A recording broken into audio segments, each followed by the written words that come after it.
I'm glad you guys decided to join us. I'm sure you've heard a lot of, I don't know what the right word is, hype or confusion about what this group is all about.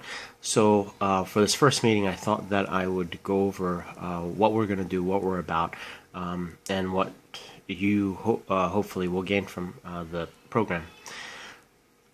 Steve Covey, the author of Seven Habits of Highly Effective People, puts it like this. He said, if you put on a quadrant things that are important on the y-axis and things that are urgent on the x-axis, that things that things that are both very important and very urgent are in this quadrant.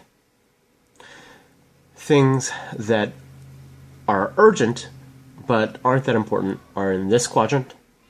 Things that are important but are not urgent are in this quadrant.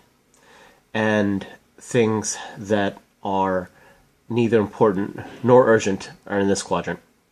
See, Covey says that most people spend their time in these two quadrants, in things that are urgent only.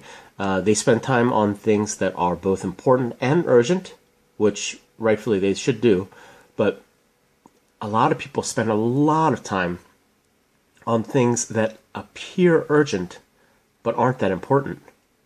You see, things that are always right in your face, and so it's natural to want to take care of them, but they turn out to just be interruptions.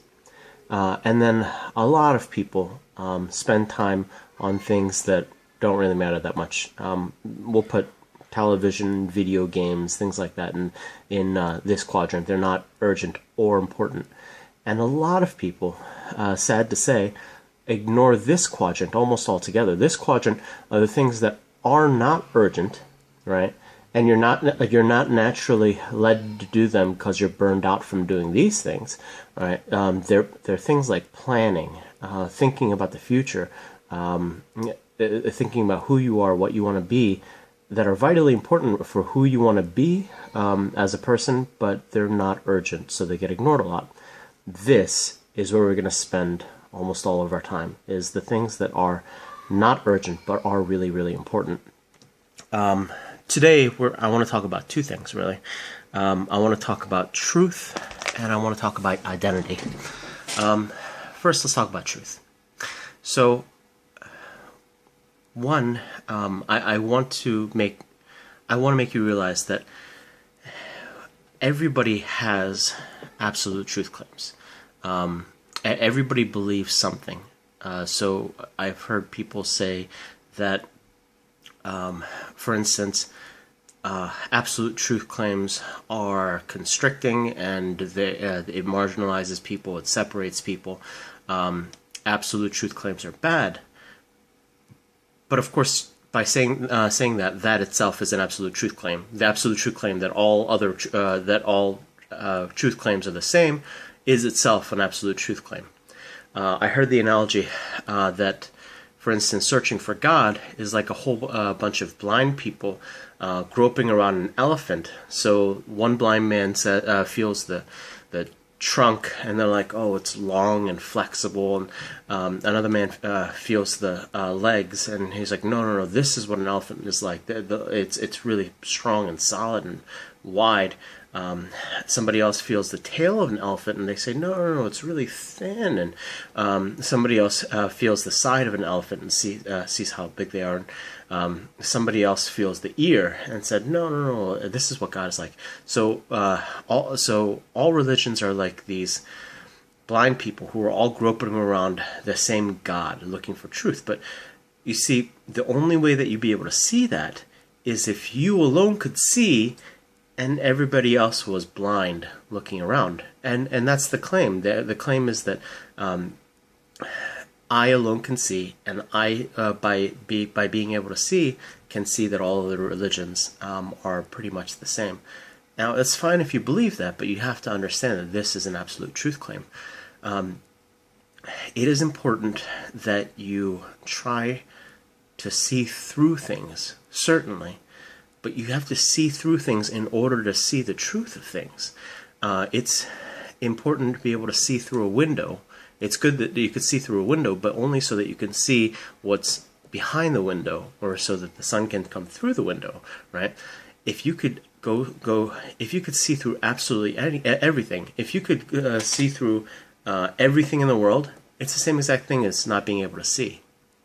That's what we're going to do together. And I don't want to give you all the answers. To be honest with you, I don't have all the answers. What I want to do is I want to help you come up with the answers yourselves. I want to help you to ferret out what you believe truth to be, because I'm rather certain that what you believe truth to be hasn't come from you. It's come from somebody else, and you most probably haven't taken time to question whether or not it's true. Second thing I want to talk to you about today is identity.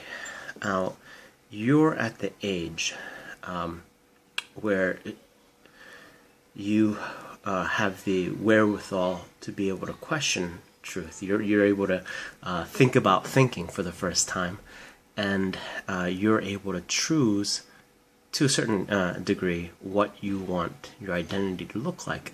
But the problem is you have all these different external forces vying for your identity. So maybe I should try to explain first. So this question of what's the meaning of life has been a really old question, right? Before the days of Jesus, in Greek they called it the logos tou theou. In Latin they call it the summum bonus. In other languages they call it other things, but it basically translates the ultimate good. And whatever you think this ultimate good is, whatever that, I guess, central piece of your life is, that's going to inform the rest of who you are and what you're about. I'll give you a couple ways that you can tell whatever your ultimate good is. It's what you think about. One, it's what you think about when you don't have to think about anything else. So I remember when I was in high school, there was this girl that was the center of my universe, right? She's what I thought about when I went to sleep. She's what I thought about when I woke up. She consumed my waking, my sleeping, and she was the reason behind most of my actions. I lost a bunch of weight that year, but not because I wanted to be healthy or wanted to suck weight for wrestling, but so that I would look better for this girl. Two, if somebody messes with your ultimate good in your life, it really just shatters you. So if somebody messes with something that's important to you, but not that important, but not your central thing, then you make it a little upset.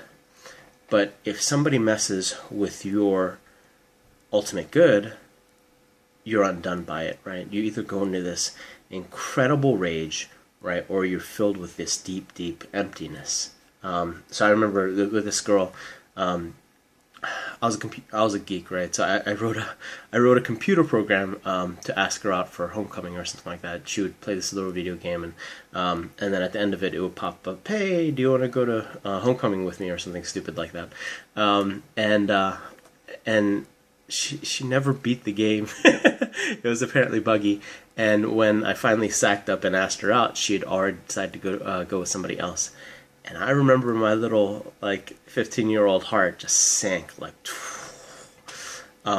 because she was my ultimate good. Three, and you have to compare yourself to everybody else based on this thing. So in order to have any semblance of self-esteem, in order to have any feelings of identity, you have to compare yourself to other people based on this. So let's say, for instance, your ultimate good is grades. That's what you think where it's all at, right? Then you have to compare yourself with other people. So people that do better than you, people that are much smarter than you, they're better people than you are. they're made of better stuff. They're smarter. They're just better than you are. And people that get worse grades than you, they're dumber than you are. They're lower than you on the totem pole. And it doesn't necessarily have to be that you have this thing. It's just a part of who you are. In either case, like I'll give you another example. Let's say money is your ultimate good. If your money is your ultimate good and you have money, then you think of other people as beneath you. Right? Money is your ultimate good. You have it. You've gotten it. You're on top of the world. You're Bill Gates or whatever, and everybody else, they're worse off than you are. They're worse people. But you don't have to have money for money to be your ultimate good. The same exact problem exists for people who don't have money. People who don't have money look up to people who do have money and think, oh, these people are better people than I am. They're better. They're made of better stuff. They're more valuable intrinsically than I am. And these ultimate goods, they can be anything. They can be religion. They can be sex, they can be power, they can be absolutely anything. And it's important that you recognize that you have them, one. And two, that you didn't choose. Most probably you had nothing to do with choosing what your ultimate good is. But you can in the future. So think about what it is that forms your identity currently and how you can, and then question it. Is this really what I believe? Is this really good? I'm willing to bet that a lot of you, because you're in such a formative age, everything is a little bit of an ultimate good, right? To those who are very rich, you compare yourself. To those who are very healthy, you compare yourself. To those who are very beautiful, you compare yourself. To those who are very sick, you compare yourself. To those who are very popular, to those who are very talented, to those who are everything, you compare yourself, because you don't have a solid identity yet. You compare yourself to everybody about everything. What we're going to try to do is consider these two things. One, truth. What is true? What's best? What are these better or higher ultimate goods? And two, how can we be formed by them? It's really important. It's going to be a lot of work, and it's going to be a really intense journey. But if you don't go through it now, if you're not intentional about kind of gleaning these truths, then you never will. For the rest of your life, you'll just continue to be kind of swayed by what other people tell you ought to be. And right now, you have the capacity, you have the wherewithal to make some of these decisions, to make some of these, to come up with some of these answers by yourself. So what the hope is that you will wrestle together with one another and with us to be able to come up with what these truths are and help and allow those things to form us. Have a say in who we become and why. A couple things. If you haven't already, if you could fill out a piece of paper. What we're going to do is, for the next couple of weeks or next couple of months, I want to take your biggest questions and we'll kind of wrestle with them together. I'll try not to offer my opinion as this is exactly what truth is. I mean, that's what you get all the rest of your life, right? Or people just giving you their opinions on what truth is and absorbing it. I want to question with you absolutely everything. I want to question with you absolutely everything, and together we'll come up with answers. And two, I'd like you to get in small groups with whom you can wrestle. And you guys will meet at least once a week at whatever time is convenient for you guys, and kind of figure out together what's good, and how you can apply it to your life. Thanks. See you in a little bit.